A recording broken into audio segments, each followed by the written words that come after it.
Good morning Sohini. আজকে আমরা পড়ব যতটা হয়েছিল আমাদের কালচার অবধি হয়েছিল, যে কালচার কিভাবে সোশ্যাল চেঞ্জ নিয়ে এসছে সোসাইটিতে। চ্যাপ্টারটার পুরোটার নাম কি? Social change and social order in rural and urban society. দেখো, এবার সোশ্যাল চেঞ্জ মানেই হচ্ছে যে একটা নতুন অর্ডার আসবে। সোশ্যাল অর্ডার মানে কি? অর্ডার, নর্মাল অর্ডার মানে কি?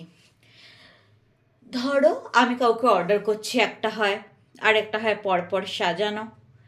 এই পরপর সাজানোটাকেই আমরা সোশ্যাল অর্ডার বলছি। আর যখন অর্ডারের আগে আরেকটা ওয়ার্ড জুড়ছে সোশ্যাল অর্ডার, তার মানে আমরা কি বুঝবো? যে সোশ্যাল অর্ডার মানে হলো এমন কিছু যেটার থ্রুতে তোমার অ্যারেঞ্জমেন্ট হচ্ছে সব কিছুর। এইবার সোশ্যাল অর্ডার কি করে হচ্ছে? মানে আপনি আপ তো সোশ্যাল অর্ডার হচ্ছে না। আমরা এতদূর যা পড়েছি যে সোশ্যাল চেঞ্জের থ্রুতেই সোশ্যাল অর্ডার হচ্ছে। এইবার তোমার ফিরে আসছি আবার সোশ্যাল চেঞ্জে।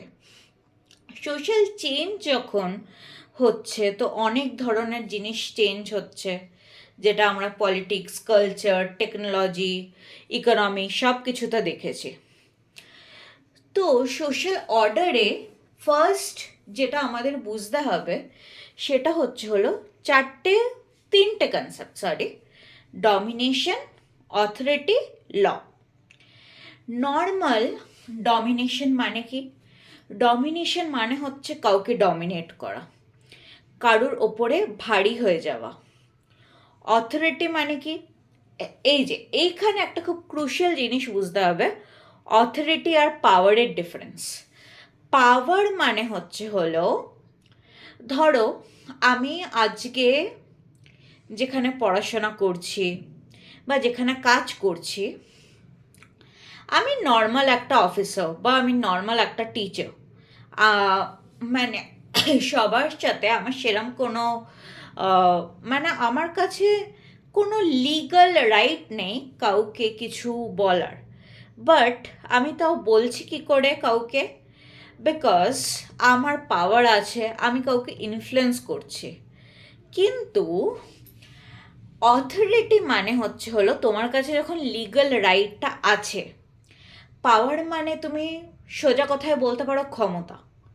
অথরিটি মানে হলো সেই ক্ষমতাটাই যখন তোমার লিগাল হয়ে যাচ্ছে। আজকে তোমার স্কুলের কোনো ছেলে মেয়ে যেই হোক, সে তোমাকে পাওয়ার দেখিয়ে বলতে পারে এইটা না করলে ও তোমার মার্কস কমিয়ে দিতে পারে। কিন্তু অথরিটি হচ্ছে তোমার টিচার যখন বলছে যে তুমি যদি টাইমলি অ্যাসাইনমেন্টস না সাবমিট করো, তোমার যদি অ্যাটেন্ডেন্স না থাকে, তখন তোমাকে পরীক্ষায় বসতে দেবে না। তাদের কাছে সেই রাইটটা আছে। আর ল মানে তো খুবই ইজি, সেটা বোঝো। সেটা হলো আইন। আইনের থ্রুতে যেটা ভুল বা ঠিক হচ্ছে। এবার সব দেশে তো আর এক ল নেই। প্রত্যেকটা সোসাইটিতে, প্রত্যেকটা দেশে ল আলাদা। যেরকম ধরো, হ্যাঁ, এখানে কিছু কিছু জিনিস সব জায়গাতেই ক্রিমিনাল অফেন্স, লাইক চুরি, ডাকাতি, রেপ করা, প্রত্যেকটাই criminal offence. But now coming back, এই যে ম্যারিটাল রেপ ইন্ডিয়ান লতে কোনো জায়গাই পায় না, কিন্তু অনেক দেশে আছে। আর প্রত্যেকটা দেশে ল কিভাবে এক্সিকিউট করবে সেটাও খুবই আলাদা ব্যাপার।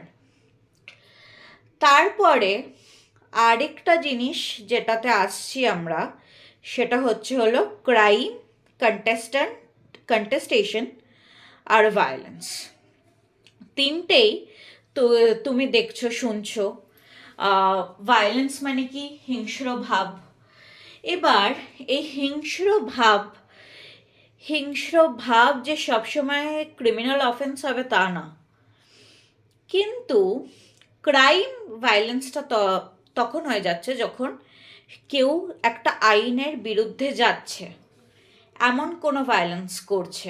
ভায়োলেন্স মানে কিন্তু এটাও হতে পারে যে খুব হিটেড আর্গুমেন্ট হচ্ছে, সাংঘাতিক হিটেড আর্গুমেন্ট হচ্ছে, একজন আরেকজনকে খুব আজে বাজে কথা বলছে, কিন্তু কোনো সময় তার মানে এই না যে ক্রাইম, যে সবসময় ওটা যে ক্রাইম হচ্ছে তার সেটা না কিন্তু। এবার কথা হচ্ছে কন্টেস্টেশনের। কন্টেস্টেশন মানে কি? কন্টেস্ট মানে আমরা কি বুঝি? যে কন্টেস্ট হওয়া, যে কোনো for securing a position. But এইখানে কন্টেস্টেশনের মানেটা একটু আলাদা দাঁড়াচ্ছে। এইখানে কন্টেস্টেশনের মানে দাঁড়াচ্ছে ব্রড ফর্ম অফ ডিসএগ্রিমেন্ট। ধরো আমি একটা জিনিস চাইছি, কিংবা তুমি বলতে পারো আমার আমার ডিপার্টমেন্টে, মানে আমি কলেজে ধরো যে ডিপার্টমেন্টে পড়ি, সেই ডিপার্টমেন্ট একটা জিনিস চাইছে, বাট বাদ বাকি অন্য কোনো ডিপার্টমেন্ট অন্য জিনিস চাইছে, সেটা খুব বড় বড় ডিসএগ্রিমেন্ট হচ্ছে, ওটাই কন্টেস্টেশন বলতে পারো।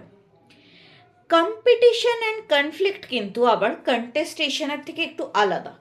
কম্পিটিশন মানে কি, যেখানে যে আমি কিছু পাবো, আমি যদি একটা গোল ফুলফিল করি আমি কিছু পাবো, ইদার ফেম পাবো, মানি পাবো, বা I will just get a simple reward.